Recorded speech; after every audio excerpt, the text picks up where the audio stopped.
Киеве 11 утра, я нахожусь на кухне самого титулованного игрока этого года. Его зовут Александр Костылев, и прямо сейчас я буду готовить ему завтрак.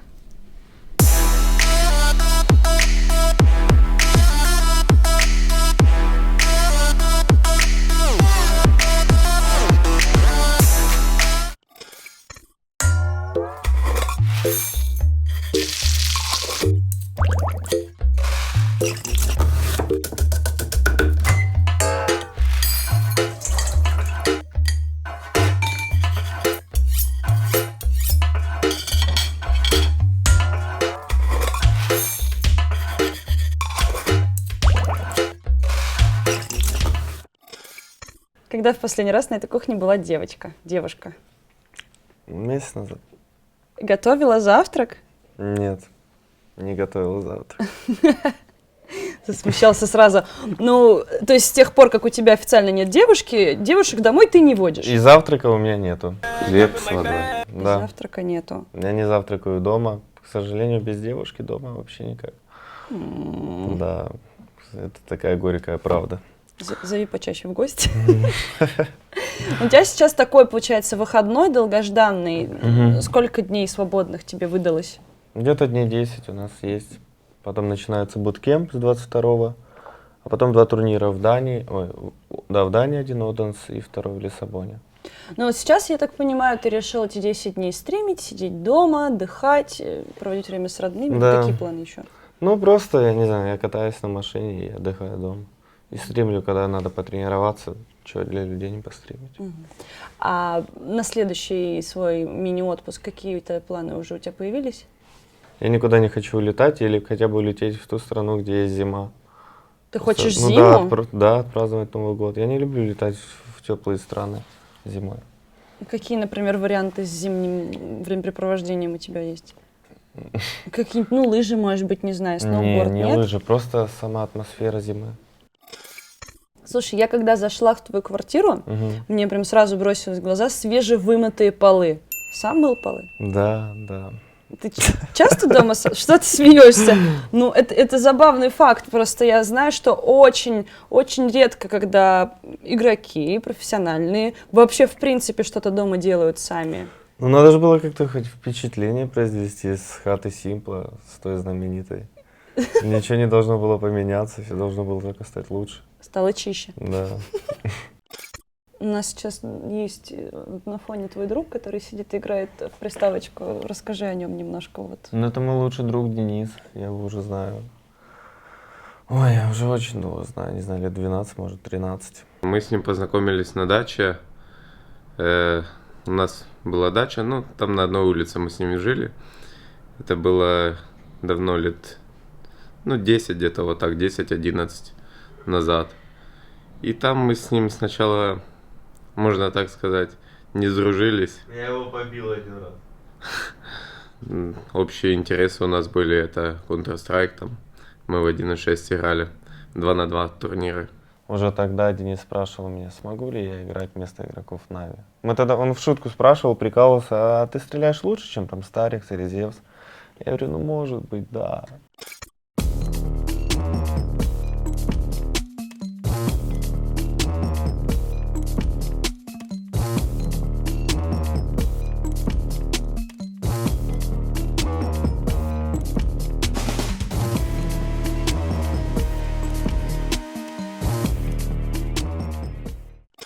Ты помнишь, как это вообще произошло? Кто тебе написал, кто тебе позвонил? Ну, со мной связался Юджин, до этого там написал Сист, ну, мы еще переписывались с Систом и там с Егором Флэми. А вообще написал Юджин и Золотарев. Юджин сделал скайп-колл, а Золотареву мы поехали, там посидели и пообщались. Ты сразу согласился? Да, конечно. Я еще, когда после Liquid ушел, знал, ну, скорее всего, что меня позовут в Нави. И как раз в течение 3-4 месяцев это случилось. Было хоть раз на турнире, ты был на таком взводе после поражения, что тебе реально хотелось втащить противнику, которому ты проиграл? Да, это было ESL Кёльн 2017, когда мы проиграли Cloud9 в полуфинале. Они такие вообще, такая халява была, я не знаю. Я просто злился на то, что мы так проиграли вообще по-дебильному. Там есть момент, где я бил стол в Кёльне. Я просто был очень злой, что мы проиграли Cloud9, а Cloud9 для меня каким-то криптонитом на тот момент стал. Ты, когда был 16-летним киевским школьником, Мгм. дал жару на тот момент профессиональным игрокам, среди которых был и Эдвард, и Дося, и Ангел. Как Я тебе- 3 выиграл. Играли за мониторы, за Asus 144 Гц. Это были самые новые моники. И я выиграл у кого? Я выиграл у Шокси. Он тогда считался самым сильным. Я выиграл у 16-14. Выиграл у Карасян, там 16-7. Кирилл, привет. Он на имке вообще не может собраться никогда на лане. И кто еще? И Смитс. Смитс тогда выиграл какого-то сильного игрока, но он не был крутым стрелком. И в итоге я их всех выиграл. И как-то вот так вот мы хорошо сыграли, и нашу команду начали спонсировать. Киберзона начала ее спонсировать, но нам ничего вообще не давали. Нам там обещали компы, еще какую-то тему, но ничего не давали. Но в итоге начали узнавать, там в школе начали уже понимать, что я занимаюсь киберспортом. Как только вышла CSGO, он начал плотный график, придерживался плотного графика, и я уже видел, что он начинает прогрессировать, и он попал там в первую команду, Кураж, по-моему. И все, и я уже вижу, что отзывы положительные, и понимаю, что все хорошо будет дальше. А родители уже тогда сразу начали за тебя болеть? Да, с самого начала поддерживали. Еще начали болеть, когда я играл 2 на 2 с Денисом. Выигрывал там по 100, по 150 гривен, зато я приносил, отдавал родителям, и они понимали, что я там играю, хоть тренируюсь. Но раньше было сложнее, был один компьютер на 2. Это очень, не хочу даже вспоминать те времена. Почему? Да потому что я садился за комп только тогда, когда Леша уходил играть диджеем в какой-то клуб по пятницам. А днем я учился. Учил английский, учил историю и Китайский? математику. Нет, китайский это уже в универе был. Это первый курс универа, который я бросил. Если честно, я там не очень сильно и китайский знал. Но было интересно. Но и сложно. Очень сложно совмещать учебу с Counter-Strike. Ты вообще не хочешь Да, мне получать кажется, я вышку? слишком умный для этого универа. Но серьезно, что я там не знаю? Что они мне там расскажут нового? А стримы твои родители смотрят? Да, это меня, блин, я не Бесит? знаю. Ну, не то, что бесит, просто я иногда могу там какое-то вульгарное слово сказать. Я помню, как на меня папа говорил: а что ты там фак говоришь на стриме? Фак, что это значит? Начал расспрашивать.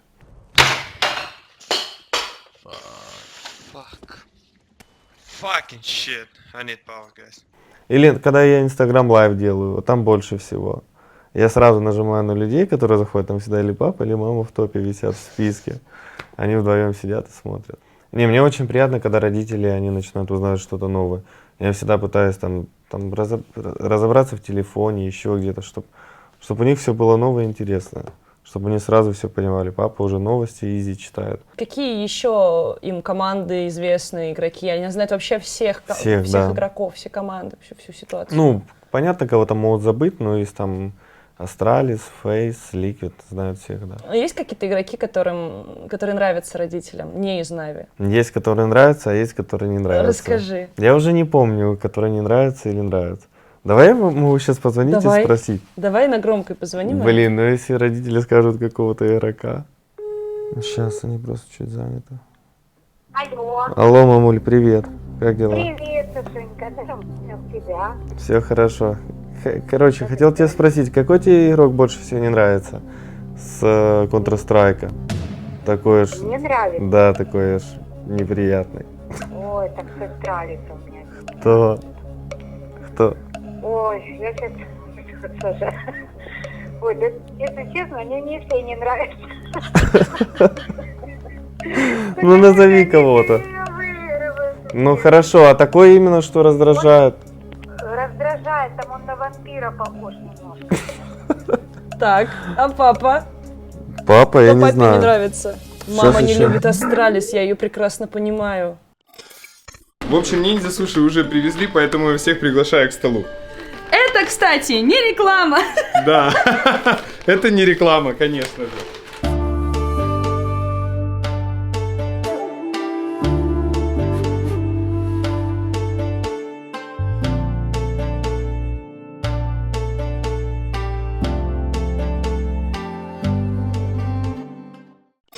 Рассказывай. Если кто-то хочет посмотреть сейчас, то вот так выглядит правильная суши.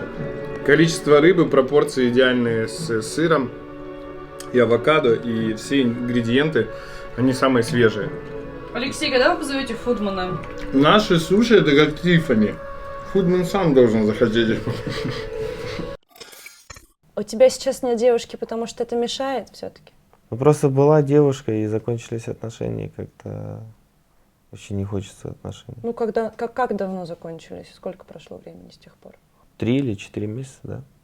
Отношения — это сложная штучка. Но... Нет, ну серьезно, отношения — это полная херня. Когда уже люди поймут, что отношения — это полная херня, ну, до какого-либо возраста. Я чувствую, что просто мне надо играть и все. Мне вообще все равно на все остальное. Я знаю, что если я буду тренироваться и стану лучшим вот не 1 год, а 2 или 3 раза подряд, то моя жизнь вообще может поменяться и все. То есть надо все делать, надо вложить всю свою энергию, весь свой фокус на определенные вещи. И эта вещь — это Counter-Strike. Отношения, она занимает силы, энергию, нервы. Когда у тебя начался испытательный срок в Hellraisers, ты уже был избалован вниманием, уже почувствовал, что ты красавчик? Да, я уже тогда неплохо играл. Но все равно, тогда это было только начало, у меня еще этот бан был ESL.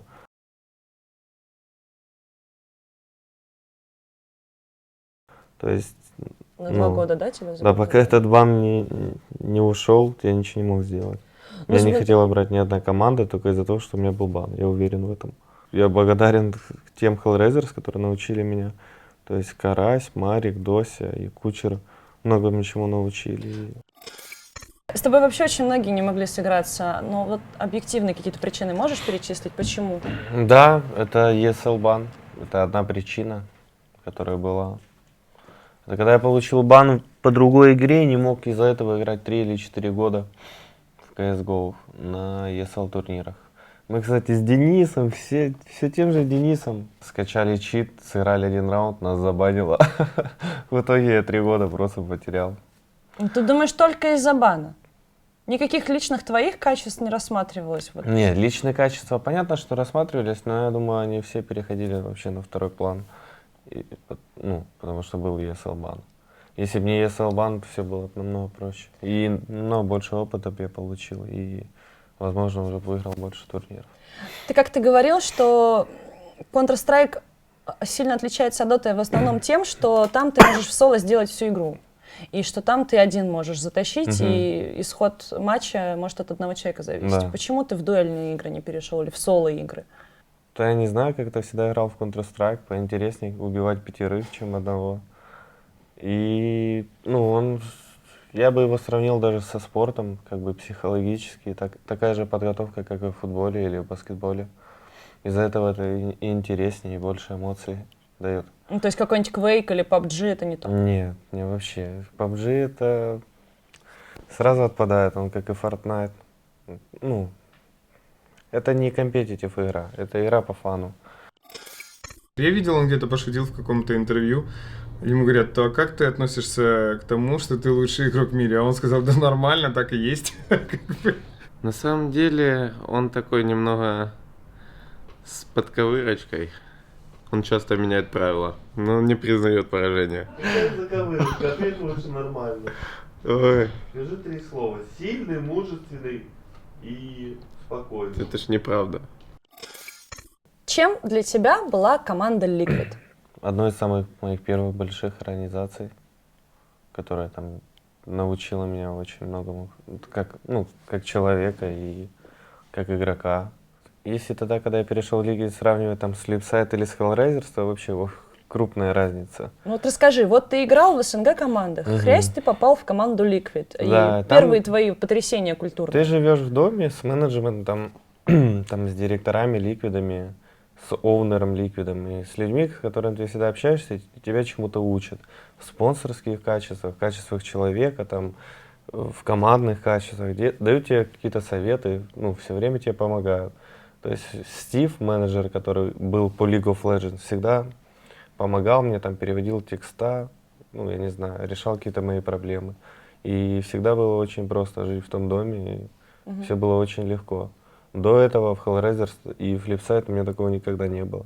Были менеджеры, которые просто решали какие-то организационные вопросы, но так как в Ликвидах, которые могли решить какие-то мои личные вопросы, которые могли всегда мне помочь, ну, все предоставляли, все было классно. Один минус был то, что я жил с League of Legends командой в доме, и у меня не было возможности жить там на буткемпе, как сейчас живут Liquid, всей командой Counter-Strike. Из-за этого я, наверное, меньше там гулял, потому что, ну, не общался с людьми, с которыми жил. У них совсем другая игра была, я больше стримил и тренировался. И я думаю, за счет этих всех тренировок, ну, это вывело меня на высший уровень. А ты сказала, они учили тебя взаимодействовать со спонсорами, а как именно, что они тебе говорили? Ну, например, когда я только перешел в Liquid, я стримил, и я отзывался там о Razer как-то. Ну, я перешел на новую мышку, это был для меня новый опыт, я никогда до этого не переходил на новую мышку, я сменил мышку, на которой играл длительное время, и я просто какие-то мелкие фразы про эту мышку говорил, когда не убивал, и им просто приходили вот так вот песни просто давали вот этот видосик, 30 видосиков про какие-то комментарии о этой мышке. Типа Razer скидывает им. Это недопустимо, потому что у них там прописаны спонсорские те обязательства. И за счет этого мне сразу давали, ну, понять, что так делать нельзя. Ты реально тогда не смог нормально играть из-за того, что ты тосковал по близким, по родным? Но я себя не чувствовал комфортно. То есть, если в любой другой команде, где есть буткемп дома, ты живешь с тиммейтами, ты все время с ними проводишь время, тренируешься, это одно. А когда ты живешь один, вообще другая команда, там родных нету, друзей нету, ты не особо хочешь куда-то идти гулять, сейчас ты хочешь тренироваться, потому что у тебя есть цели. Ну, как-то было сложно, да. Ну, то есть, просто, понимаешь, Но я больше скучал, да, за девушкой и за родителями, ну и за друзьями. Ну вот тебе не кажется по прошествии времени, что если бы ты тогда собрался, был бы более отрешенным от всего вот этого личного, ты бы еще ого-го сколько в Liquid сделал? Ну, Это же спортивный подход. не знаю, просто как-то сразу начинать с ликвидов что-то делать, не имея до этого никакого карьерного роста, сразу как-то перейти в Америку, это, ну, Тяжело? да, это неправильно вообще. Ну, так не должно. В Америку надо переходить в конце карьеры. Это как футболисты сейчас переходят в Китай или в Америку, там, да, то здесь просто надо также в Америку уходить, ну, европейцу или там СНГ игроку, когда ему там будет уже сколько, под конец карьеры. Перепалки в чатах и в Твиттере. Это вообще вот как к этому проигроки приходят? Почему нельзя, не знаю, выйти в реале где-то встретиться и решить свои проблемы? Не знаю, просто созвониться в личке, написать друг другу, типа, ты мудак, ты меня не устраиваешь, ты там творишь херню. Зачем это писать все в Твиттере? Зачем в общем это все выносить? Не знаю, зачем люди вообще это делают. Ну ты же тоже так много раз делал. Зачем ты это делал? Почему? Ну, я так много раз делал. Я не знаю вообще, что я это делал. Просто иногда хотелось просто потроллить, иногда просто написать, потому что человек уже реально достал. Он выписывает всем что-то. А сейчас вообще как-то, ну, ничего не хочется писать. Один раз вот про комментаторов сказал СНГ, но я впервые что-то сказал, потому что до этого были какие-то непонятные ситуации с ними. И все, так все сразу. Сразу какие-то вопросы начали, комментаторы. Я еще забыл, что у нас эпицентр, там куча комментаторов, разные тексты, диалоги. Ну и все. А так я ничего не пишу. Все в его возрасте так себя вели. Поэтому для меня это нормальная ситуация, когда, знаете, там еще с детства родители говорят, ну ничего, он вырастет и все поймет. Так и он же там не прямо такое что-то делал, чтобы это было какое-то вселенское недоразумение. Да, он играл в игру, отдавался ей, там, сгорал на своих тиммейтов, но не более, я не знаю. Помню его интервью, когда-то он сказал, когда он был в Hellraisers вроде, сказал, что да, я сгорел, но почему я должен молчать, если мои тиммейты играют несколько лет в эту игру и делают постоянно одни и те же ошибки? Я его понимаю, я понимаю, что нельзя так было гореть на всех, но это его личное, и он это уже перерос. Поэтому, не знаю, мне кажется, это нормальная ситуация, вспомните себя все. И никто из вас не был в шкуре киберспортсмена, когда тебе еще даже не было 18 лет, если я не ошибаюсь. Поэтому, может быть, он еще не умел контролировать эмоции. Мне кажется, это нормально, ничего в этом такого нету. Прямо уж такого, о боже, Симпл, что он там натворил опять. Не помню я такого, чтобы это было прямо такое что-то невероятное. Хватит уже гореть тиммейтов, умейте вовремя остужать свой пыл, как это делает вот эта передовая игровая гарнитура Omen Mindframe. Чтобы вы чувствовали себя максимально комфортно даже во время самых потных каток, вот сюда встроена система активного охлаждения, которая отводит тепло от ваших ушек. Они, короче, реально вот здесь вот тепленькие, а тут холодные, потрогай.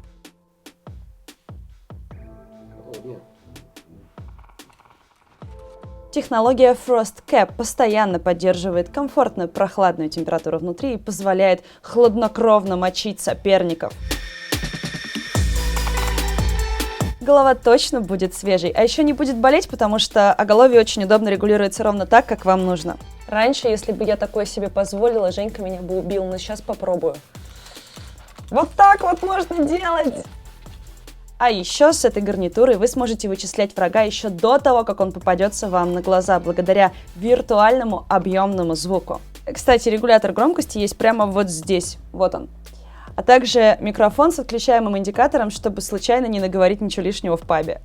Вот так ты в эфире, а вот так никто не услышит твои крики. Ну и не забываем быть на стиле. Подсветка больше чем на 16 миллионов цветов может сиять в цвете вообще любой из существующих на планете команд.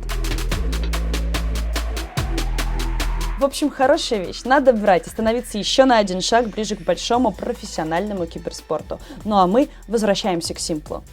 Только не забудьте, что ссылка на эти наушники в описании к видео. А теперь можно продолжать.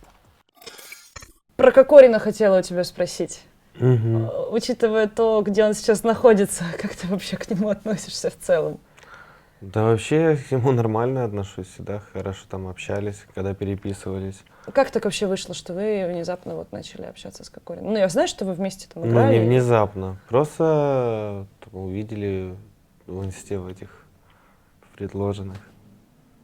Еще типа там отметил в истории, там выставил. И вижу, что, ну, поддерживают нас футболисты, просто пишут какие-то приятные слова. И так вот мы начали общаться. Ну и все. А вот эта вот ситуация, которая сложилась, я не знаю. У каждого человека в жизни может произойти неприятная ситуация, в которой он не прав.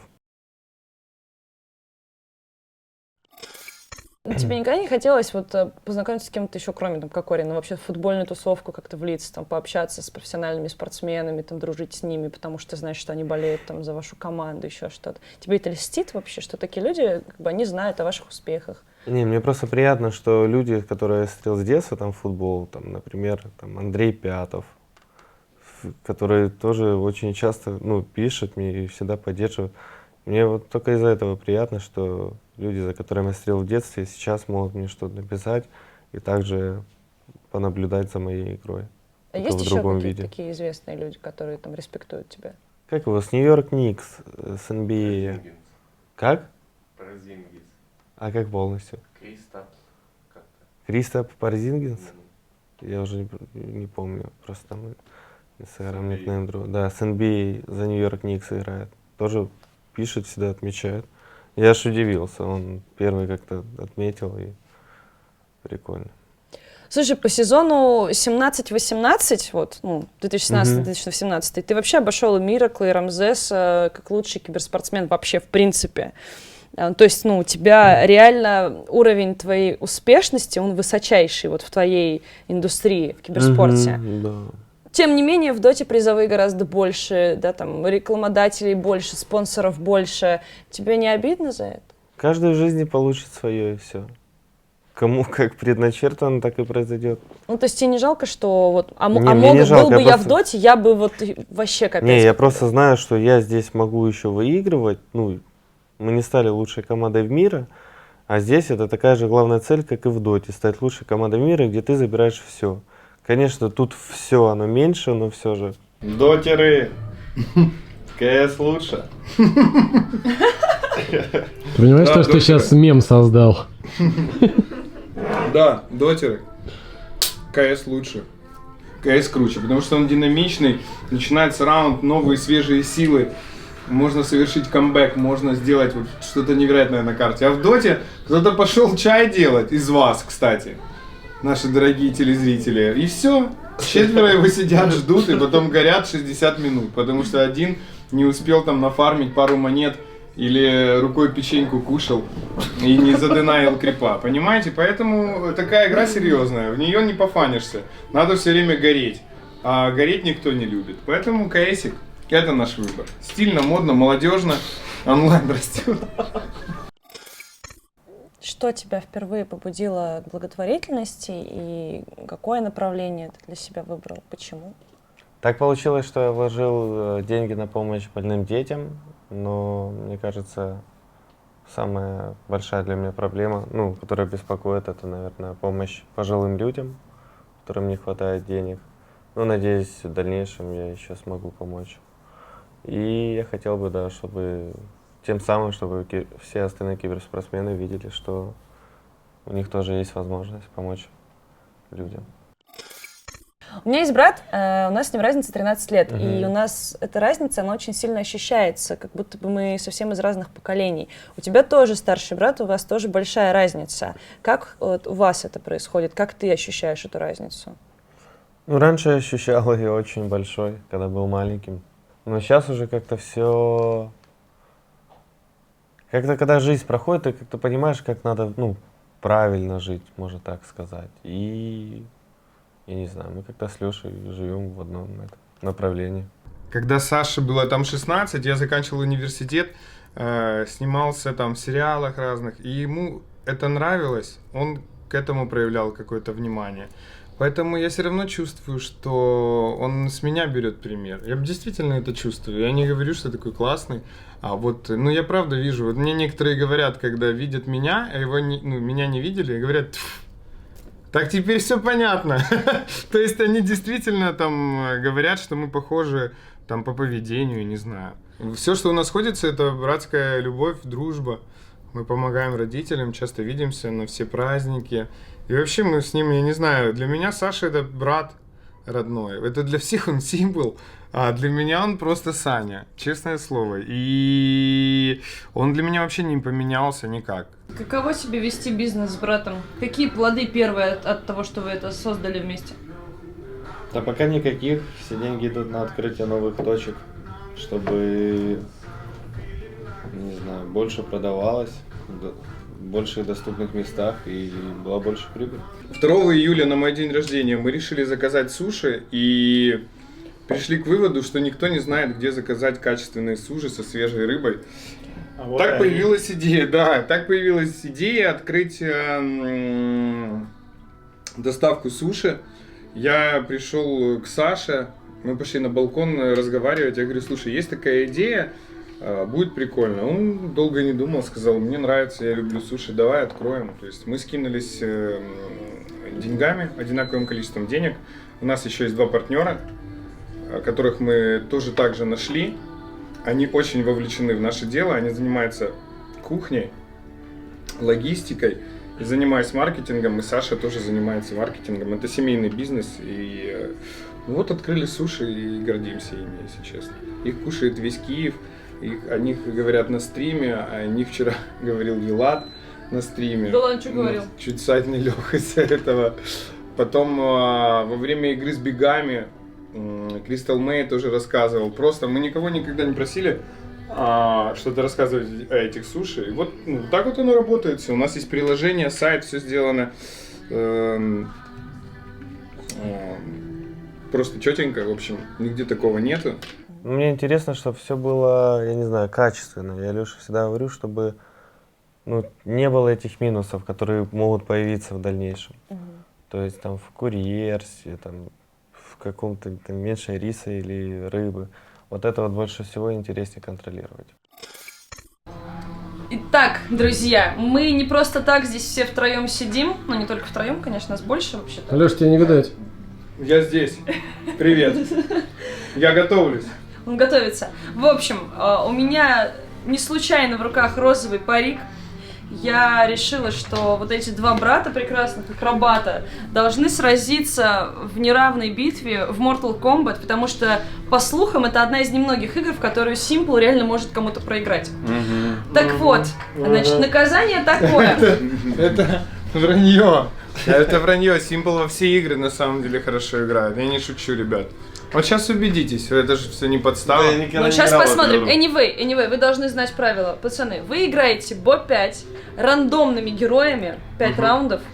А в качестве наказания, если проигрываешь ты, Алексей, ты целый день записываешь свои любимые сторис для Газевичей. Вот в этом парике прекрасно. Хорошо. Если проигрывает Александр Костырев, то Александр выходит вот на первую игру, которая будет не из дома, не из практиса, а вот где-то вот в кабинке, там, на сцене. Вот на первую игру ты выходишь в этом парике. Или на сцене, или может просто в групповой стадии, там, в отеле?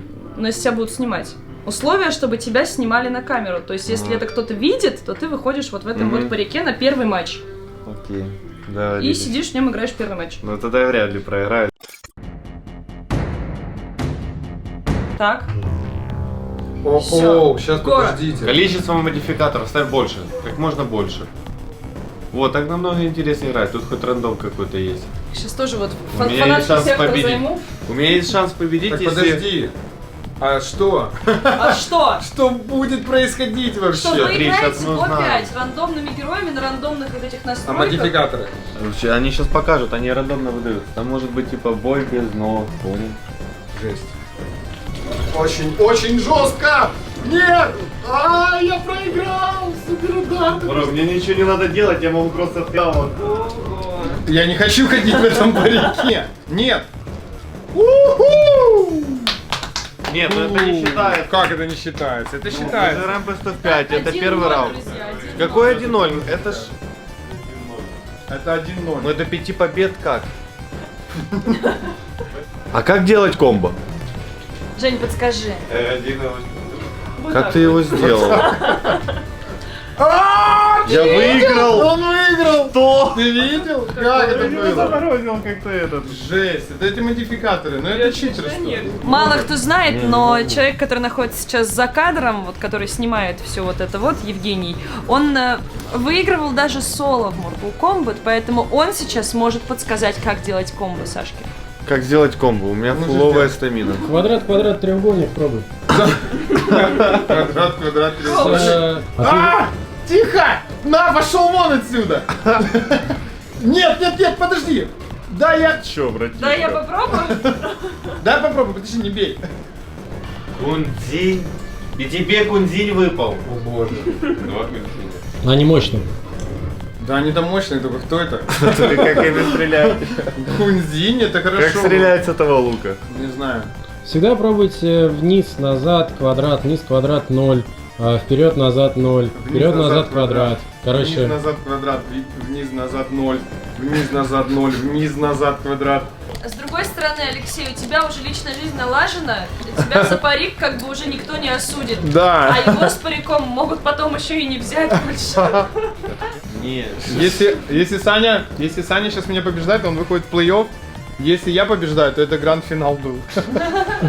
Я не понимаю просто. Ну это пиздец какой-то, бля. У тебя игрок в 2 раза бафанный какой-то. Посмотри, блядь. На. Игра, Почему я не могу двигаться? Где же джойстик? Что Нет, у тебя пойзон вот. У меня ракеты хуярят всегда, блядь. Посмотри, ты меня еще ебашишь, ракеты ебашат. Я тебя бью, у тебя как будто защита какая-то. Так. Короче, я по той же комбине вперед и просто бью. Давай, я тоже. Бля, не надо.